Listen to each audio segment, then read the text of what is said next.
کیا آپ جانتے ہیں کہ رمضان کے آخری 10 دنوں میں آپ کی زندگی بدل سکتی ہے؟ جی ہاں، اس مبارک مہینے کے آخری لمحات میں چھپے ہوئے ہیں وہ راز جو آپ کو اللہ کے بے پناہ فضل و کرم کا وارث بنا سکتے ہیں۔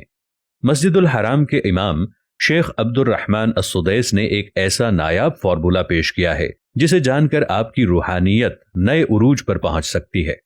اگر آپ بھی اللہ کی رحمتوں کی بارش میں بھیگنے کے لیے تیار ہیں تو یہ ویڈیو آپ کے لیے ہے۔ آئیے ہم سب مل کر اس فارمولے کو جانیں، اپنائیں اور اپنی زندگیوں کو بدل دیں۔ مسجد الحرام کے امام شیخ عبد الرحمن السدیس نے ایک ایسا نایاب فارمولا پیش کیا ہے جو مؤمنین کو اللہ کی بے انتہا رحمتوں اور برکتوں کا وارث بننے کا موقع دیتا ہے۔ یہ فارمولا نہ صرف آپ کو روحانی سکون فراہم کرے گا بلکہ آپ کے اعمال کو بھی بے پناہ ثواب سے نوازے گا۔ اس فارمولے میں روزانہ کی چند ادائیگیوں کے ذریعے، جن میں صدقہ دینا، نفل نمازیں ادا کرنا اور سورہ اخلاص کی تلاوت شامل ہیں، آپ اللہ کے فضل کو اپنے لیے یقینی بنا سکتے ہیں۔ جب ہم رمضان المبارک کے آخری 10 دنوں کی بات کرتے ہیں تو یہ ہمارے دلوں کو ایک خاص جوش اور امید سے بھر دیتی ہے۔ یہ وہ دن ہوتے ہیں جب ہر مومن اللہ تعالیٰ کی بے پناہ رحمتوں اور بخشش کی امید میں دعائیں مانگتا ہے، اور اسی مقدس ماہ کی ایک رات ہوتی ہے جسے لیلۃ القدر کہا جاتا ہے، ایک رات جو 1000 مہینوں سے بہتر ہے۔ پہلا قدم ہے ہر روز 1 درہم یا 1 روپے کا صدقہ دینا۔ صدقہ دینے کی اہمیت اور فضیلت کو قرآن و حدیث میں بار بار بیان کیا گیا ہے۔ صدقہ نہ صرف غرباء و مساکین کی مدد کرتا ہے بلکہ ہمارے گناہوں کو بھی دھو دیتا ہے اور ہمیں دوزخ کی آگ سے بچاتا ہے۔ اگر یہ عمل لیلۃ القدر میں آتا ہے تو اس کا ثواب 84 سال کے لیے روزانہ صدقہ دینے کے برابر ہوگا۔ دوسرا قدم ہے روزانہ 2 رکعت نفل نماز ادا کرنا۔ نماز ہمارے اور اللہ کے درمیان ایک خاص قسم کی گفتگو ہے۔ نفل نمازیں ادا کرنا ہمیں اللہ کے اور قریب کرتی ہیں اور ہمارے دلوں کو روحانی سکون فراہم کرتی ہیں۔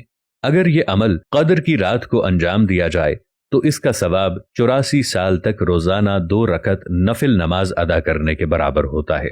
تیسرا اور آخری قدم ہے روزانہ سورہ اخلاص کی 3 بار تلاوت کرنا۔ سورہ اخلاص کی فضیلت اس حدیث سے ثابت ہے کہ 1 بار تلاوت قرآن کے تیسرے حصے کے برابر ہے۔ اگر یہ عمل شب قدر میں انجام پائے تو اس کی فضیلت ایسی ہے کہ گویا آپ نے 85 سال تک ہر روز قرآن کو 1 بار مکمل کیا ہو۔ ایسا ثواب آپ کو حاصل ہوتا ہے۔ یہ فارمولا نہ صرف آپ کو روحانی طور پر امیر بنائے گا بلکہ آپ کی دنیا اور آخرت دونوں کو سنوار دے گا۔ اس لیے آئیے ہم سب اس فارمولے کو اپنائیں اور رمضان کے آخری 10 دنوں کو اپنی زندگی کے بہترین دن بنائیں۔ ہمارے اس سفر کے اختتام پر، جہاں ہم نے رمضان المبارک کے آخری 10 دنوں میں اللہ کی بے انتہا رحمتوں اور برکتوں کے حصول کا ایک نایاب فارمولا سیکھا، ایک اہم پیغام ہے جو ہم سب کو اپنی زندگیوں میں اپنانا چاہیے۔ یہ فارمولا نہ صرف رمضان کے مقدس مہینے کے لیے ہے بلکہ ہماری روزمرہ کی زندگیوں میں بھی اس کی عملی تطبیق ہمیں اللہ کے اور قریب کر سکتی ہے۔ میں آپ سے دلی درخواست کرتا ہوں کہ یہ پیغام صرف خود تک محدود نہ رکھیں بلکہ اسے اپنے دوستوں، خاندان کے افراد اور معاشرتی حلقوں میں بھی آگے بڑھائیں۔ یقین مانیے آپ کا یہ ایک شیئر کسی کی زندگی میں روحانی جاگزینی کا موجب بن سکتا ہے۔ آخر میں ایک بات گہرائی سے سمجھ لیجئے، نیکی کی دنیا میں کوئی حد نہیں۔ ایک معمولی سا عمل بھی اگر نیک نیتی سے کیا جائے تو وہ عظیم ثواب کا دروازہ کھول سکتا ہے۔ تو آئیے ہم اپنی زندگیوں میں اس سادہ لیکن طاقتور فارمولے کو شامل کر کے نیکی کی ایک نئی لہر متعارف کروائیں۔